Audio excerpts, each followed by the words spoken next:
Listo. Ok. Vamos a continuar con lo que es el repaso de, de lo que estamos viendo.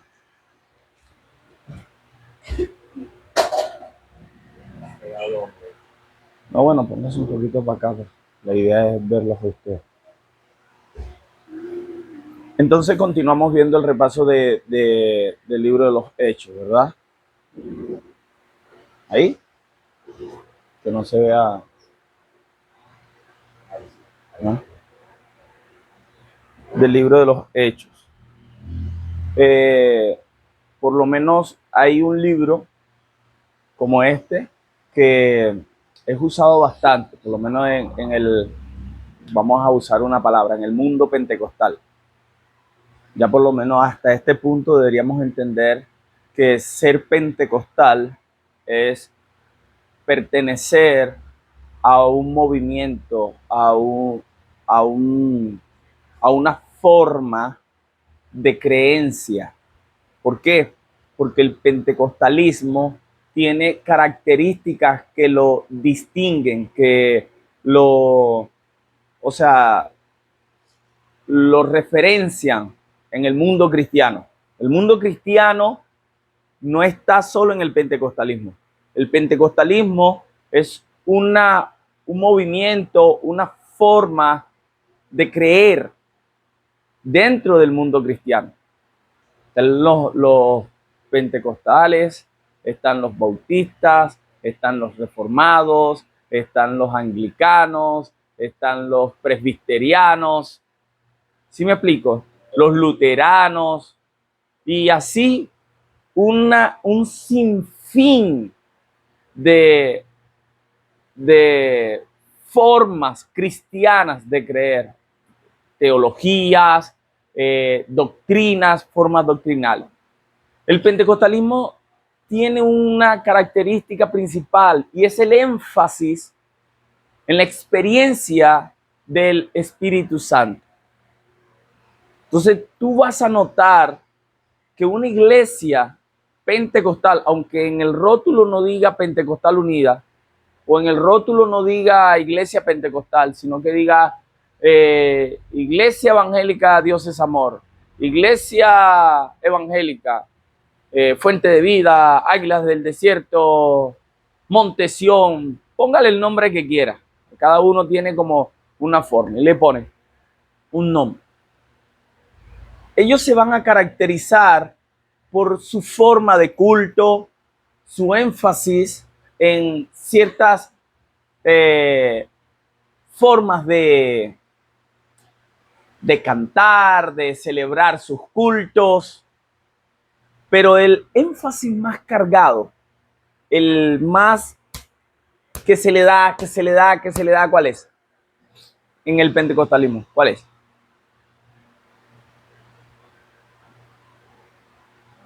La experiencia en hablar en lenguas. La experiencia de la manifestación del Espíritu Santo. Un énfasis. Y ojo, al reconocer esto, no se dice que esté mal hablar del Espíritu Santo.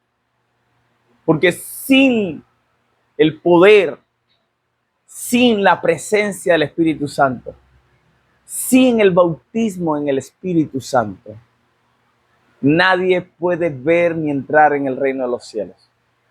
Porque el Espíritu Santo completa el nuevo nacimiento. El Espíritu Santo solo lo puede dar Dios y Dios ha prometido darlo a los que creen en Él. Si alguno siente falta de el Espíritu de Dios en su vida, debe pedirlo, que Él está dispuesto a darlo. Necesitamos como nada la presencia del Espíritu Santo. Eso es irrefutable. Nadie puede vivir una vida cristiana madura y creciente sin la presencia del Espíritu Santo. El apóstol Pablo dice, no os embriaguéis con vino, en el cual hay disolución. Antes bien, sed llenos del Espíritu Santo. ¿Ok? Dejando esto claro, porque algunas veces se va al extremo. O sea, a veces no aceptamos que ciertas realidades, porque tienden como a ofendernos, tienden a hacernos ver de una manera negativa. Y no debería ser así. Porque el deseo de Dios es que las cosas todas vayan al lugar que Él las colocó.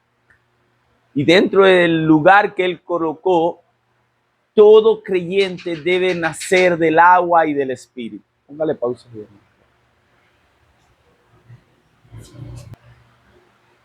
Listo. Entonces, ¿qué debemos aprender?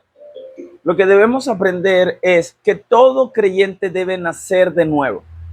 Y debemos entender cómo ocurre ese nuevo nacimiento. Y ese nuevo nacimiento ocurre con arrepentimiento, que Dios le concede el don del arrepentimiento a ese individuo. Porque cuando alguien escucha la voz de Dios, que ya habíamos dicho que solo la voz de Dios puede dar vida, las personas solo pueden creer de quien han oído, no pueden creer de quien no han oído. Y no pueden tener vida si no han oído de aquel que da vida. Y el único medio de salvación y que Dios ha dado para darnos vida es Jesucristo. Entonces, el evangelio consiste en que coloquemos nuestra fe en la obra del Señor Jesucristo en la cruz del Calvario, pero debemos escuchar eso. Y al escuchar este mensaje, se produce la fe que al mismo tiempo nos lleva al arrepentimiento.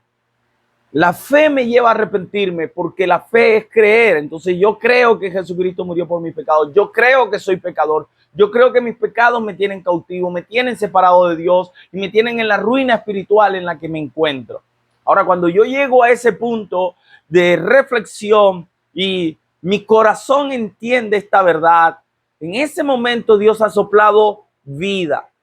Ahora, al soplar vida, ¿cómo ocurre que yo nazca de nuevo, que yo nazca del cielo? Ya no se trata del nacimiento biológico, sino del nacimiento espiritual. A los que creen en su nombre les ha dado la potestad de ser hechos hijos de Dios. Estos no son engendrados de sangre ni de voluntad de varón, sino de Dios. ¿Sí estamos entendiendo? Por eso el mensaje del libro de los Hechos, el énfasis cargado está en el Evangelio. El libro de los Hechos no es un libro que habla solo de la manifestación del Espíritu Santo. El libro de los Hechos es un libro cargado del Evangelio.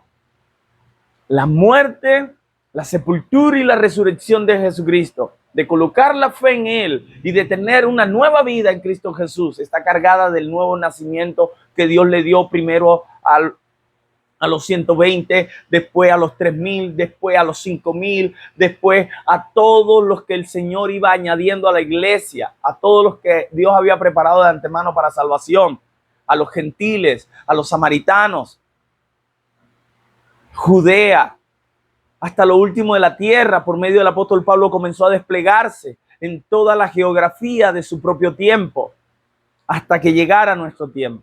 El énfasis cargado es el evangelio, que todo hombre debe proceder al arrepentimiento, al reconocimiento de su pecado y a reconocer su necesidad de salvación. Ese es el énfasis del libro de los Hechos. Y eso es lo que debemos ver. No puede ser que cada vez que hablemos del libro de los Hechos, solo hablemos del hablar en lengua y solo hablemos de Pentecostés. Como si el libro de los Hechos solo fuera Pentecostés. El libro de los Hechos no es solo Pentecostés. Pentecostés fue un evento crucial. Fue el inicio. Fue el punto de partida de lo que Dios ahora iba a comenzar a hacer. Y a veces nos quedamos pegados solo en Pentecostés. Queremos otro Pentecostés, queremos Pentecostés en todos nuestros cultos Pentecostés. Y no, la iglesia no se quedó en Pentecostés. La iglesia comenzó a desarrollarse. Y no era que cada semana había un Pentecostés de la manera en la que ocurrió ese día. Ustedes no ven a los apóstoles orando para que vuelva a suceder Pentecostés. ¿Sí te das cuenta? ¿Por qué? Porque la iglesia continuó, comenzó a desarrollarse. Y vuelvo a enfatizar, es necesario que todo creyente nazca de nuevo del agua y del espíritu. Ese es el deseo de Dios. Pero para que nazca del agua y del espíritu debe creer genuinamente en Jesucristo, arrepentirse de sus pecados.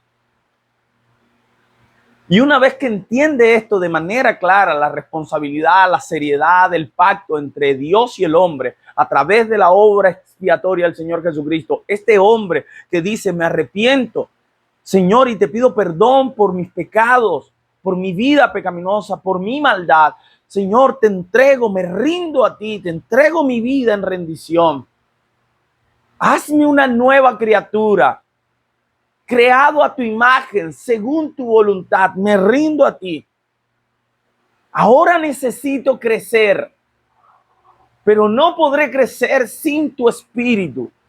Dios te va a proporcionar su espíritu y tú vas a experimentar en tu corazón, porque la palabra de Dios dice que cuando el Espíritu de Dios viene al creyente, el Espíritu Santo le da testimonio a nuestro espíritu que somos hijos de Dios. ¿Sí me explico? ¿Qué pasó? ¿No está grabando?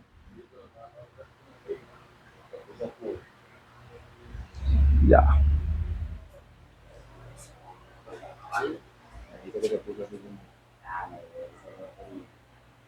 Ajá. Sí, esa es la batería.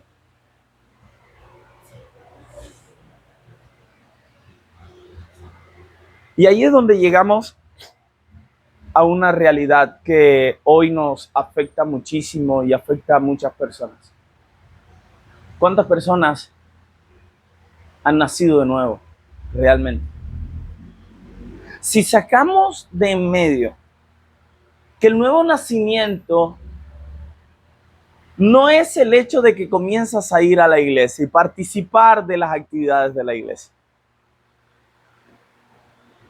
Si el nuevo nacimiento no está ligado a eso, aunque alguien que ha nacido de nuevo va a ir a la iglesia.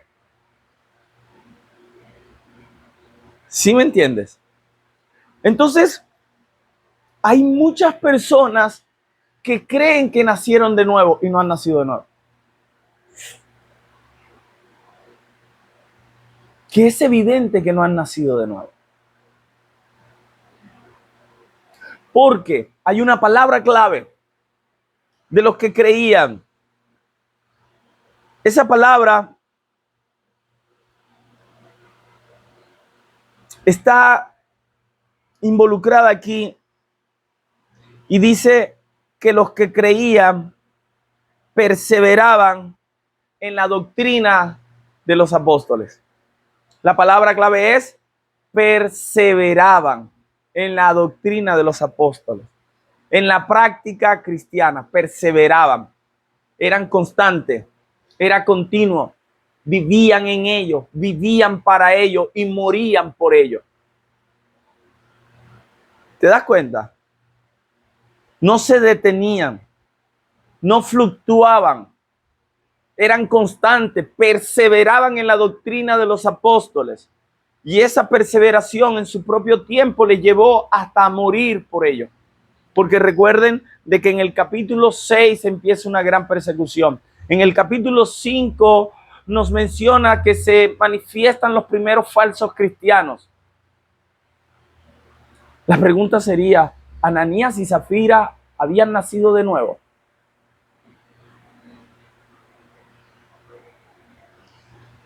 ¿Crees que alguien que ha nacido del Espíritu de Dios puede planear con alevosía lo que ellos planearon e intentar engañar al Espíritu Santo. ¿Ah?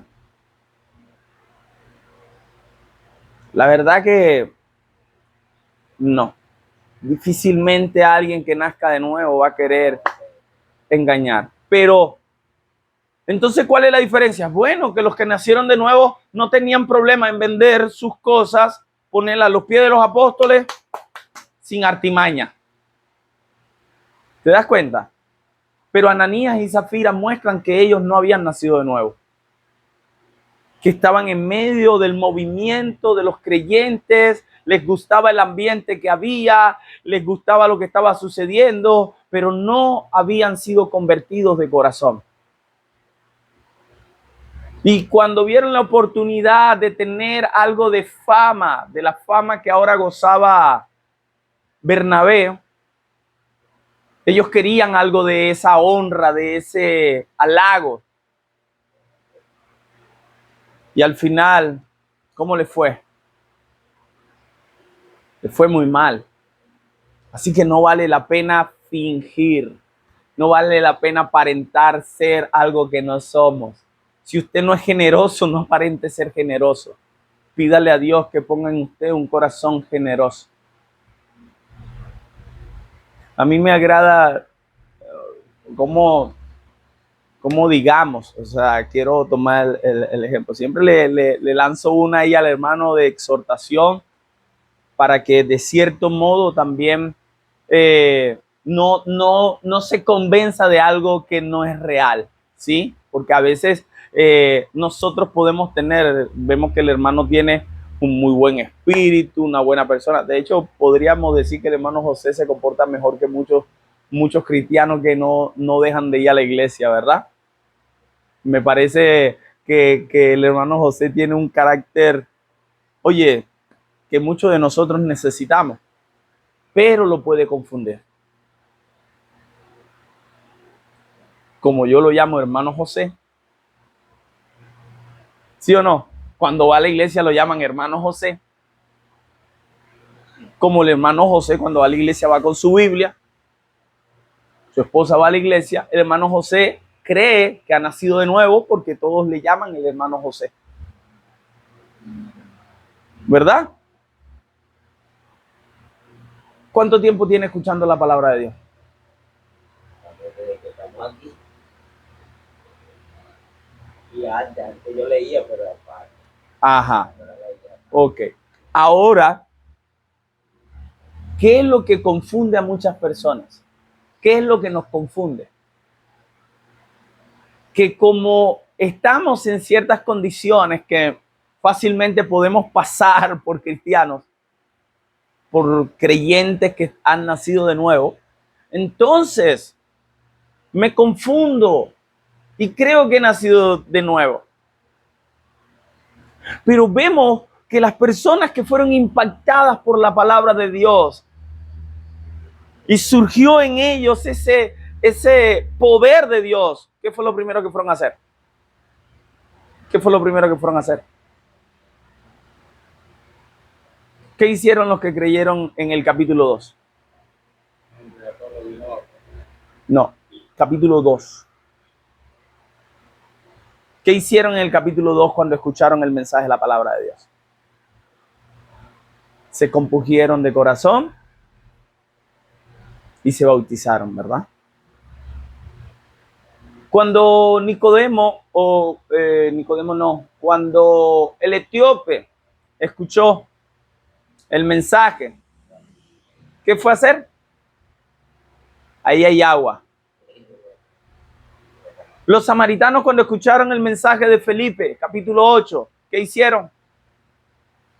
Se bautizaron. La iglesia mandó para que Pedro y Juan orara por ellos y recibieran el Espíritu Santo.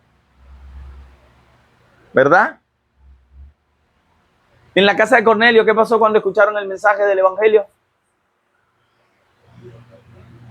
Fueron llenos del Espíritu Santo y fueron bautizados en el nombre de Jesús. Nacimiento de nuevo. Cuando alguien es impactado por la palabra de Dios, va a tomar resoluciones rápidas. También está el grupo, sin duda, hay un grupo más lento, que lo lleva poco a poco, años, escuchando el mensaje, y lo escuchan. El hermano lo escucha con agrado, yo me alegro, el hermano presta atención, escucha el mensaje con agrado, y años y años y años, pero está en un estado neutro, ni para allá ni para acá. No se mueve ni para allá ni para acá. Y así en esa condición hay muchas personas, ni para allá ni para acá. Van a la iglesia, participan de las cosas de la iglesia, en el entorno cristiano, no tienen problema en que les llamen hermanos, se identifican como cristianos. Y si le pregunta, hermano José, ¿usted cree en Cristo? Él dice, yo creo en Cristo. ¿Verdad que sí? Y así a muchos están en esa condición. ¿Eso quiere decir que el hermano José nació de nuevo? Suena duro. Pero hermano José, según lo que dice la Biblia, alguien que nace de nuevo, ¿qué debe experimentar? Crecimiento. ¿Y cómo es el crecimiento, hermano Jacob? El hermano José puede decir, yo no tomo, yo no fumo, yo le soy fiel a mi esposa, yo soy honesto, ¿sí o no? Tiene un montón de virtudes. ¿Ah? Pero tiene virtudes, se parece a Cornelio. Tiene muchas virtudes. Y hay personas que tienen todas las virtudes posiblemente que Cornelio tenía y sienten que no les hace falta nada. Capítulo 10, ¿verdad? Un hombre temeroso de Dios. Su casa en orden. Buen testimonio. ¿Quién puede decir algo del hermano José? Los vecinos dirán, no, es un buen vecino, es un hombre tranquilo, va, viene, buenos días, buenas tardes, colabora. Buen testimonio. Y si a nosotros nos pregunta por el hermano José, ¿qué decimos del hermano José? Una bendición el hermano José. Pero ¿qué le diría el Espíritu Santo al hermano José? ¿Qué le diría el apóstol Pedro?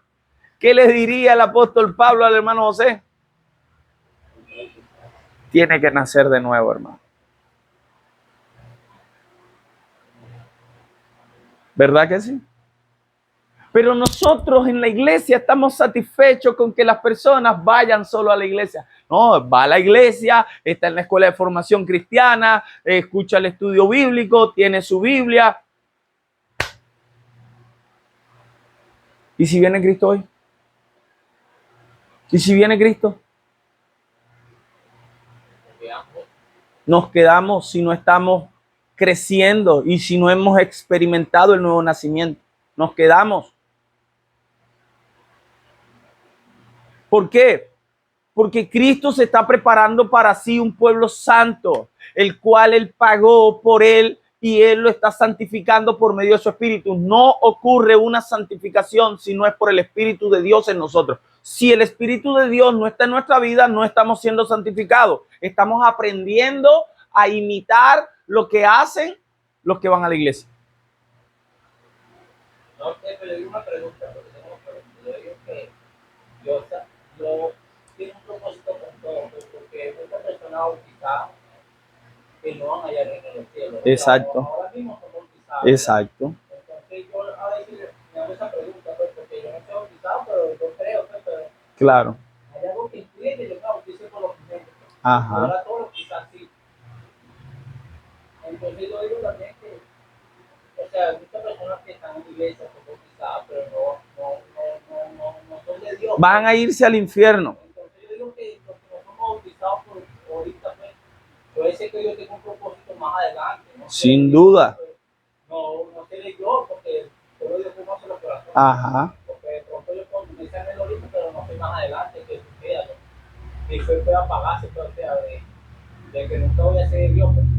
Entonces yo lo que me pregunto es, o sea, que muchos que están en la iglesia no van a ir. No sé si yo esté allá, pero muchos no van a ir. Exacto. Y pueden hacer creer que sí, que son cristianos verdaderos. Es lo que estamos explicando, exactamente eso es lo que estamos explicando. Lo que tú acabas de decir es exactamente lo que estoy intentando decir yo con otras palabras, pero exactamente eso es lo que sucede. Ni más ni menos. Ambas partes, hermano. Ni más ni menos. Eso no es que los que están bautizados se van al cielo por estar bautizados. Ya explicamos, el nuevo nacimiento no es solo bautismo en el nombre del Señor Jesucristo. El bautismo es algo que la gente puede hacer. Digamos que Dios viene un plan de casamiento y se la ponen fácil, digamos. ¿Cómo fueron los dos que querían invitar a Bernabé? Me imagino que ellos estarían bautizados. Sin duda. Y fueron con malas intenciones. Y tal cual. Y posiblemente estaban bautizados. Posiblemente estaban bautizados. Porque estaban ahí con los... Estaban allí. Y los mencionan por su nombre. Algo que la Biblia menciona. O sea, la Biblia no suele usar el nombre de todos. Entonces puede ser que eran personas que eran importantes, de cierta manera, mencionando. Cierto hombre llamado Ananías con Zafira, su mujer. La Biblia casi no menciona tantos nombres, pero ahí está un buen ejemplo. Ananías y Zafira posiblemente eran bautizados, eran conocidos. Pedro lo conocía. Y al final, ¿qué pasó? Entonces, digamos que viene un plan, que ahora también está la otra parte. Tú dices, oye, lo que pasa es que no he nacido de nuevo o no he salvo o no me siento salvo porque no me he bautizado en el nombre del Señor Jesucristo. Y eso es algo que también nosotros hemos fallado en enseñar. Porque podríamos cambiar a ese grupo de los bautizados. Ejemplo, hay un plan del gobierno. La alcaldía dice, bueno, vamos a hacer una jornada para casar. Sin tanto pereque. Traiga su cédula usted, un par de testigos y estos simples requisitos. Y usted, ¡ay, fino! Un plan gallapa de matrimonio. Logra casarse el hermano José. Y logra casarse el hermano William. Ahora ya están casados. Ahora estás en el grupo de los que se bautizaron. ¿Eso quiere decir que ahora ustedes nacieron de nuevo porque se bautizaron? Respóndeme. Bueno, yo digo que sí, porque va ligado con, o sea, el bautismo va ligado con el crecimiento. O sea, ahí también uno empieza, porque de pronto en mi caso, pues, yo no me pondría completo, o sea, no estoy en la iglesia, porque si yo quedaría en Cristo mañana, no me casarme. Pero yo me quedaría porque la Biblia dice que los que no somos bautizados vamos a perder en los cielos. Entonces, que me ayuda a mí yo a hacer todo en la iglesia, ayudar, pues, mi vida no está entregada, mi corazón puede estar, pero si no soy bautizado, el Biblia dice que no voy camino a los cielos. Ok, quiero explicarles esto. Exacto, pero tú mismo te estás condenando. ¿Por qué? ¿Cuál es el reflejo de alguien que ama a Dios? El etíope, en el capítulo 8 del libro de los Hechos que estamos leyendo, ¿era bautizado? No. Pero aunque no era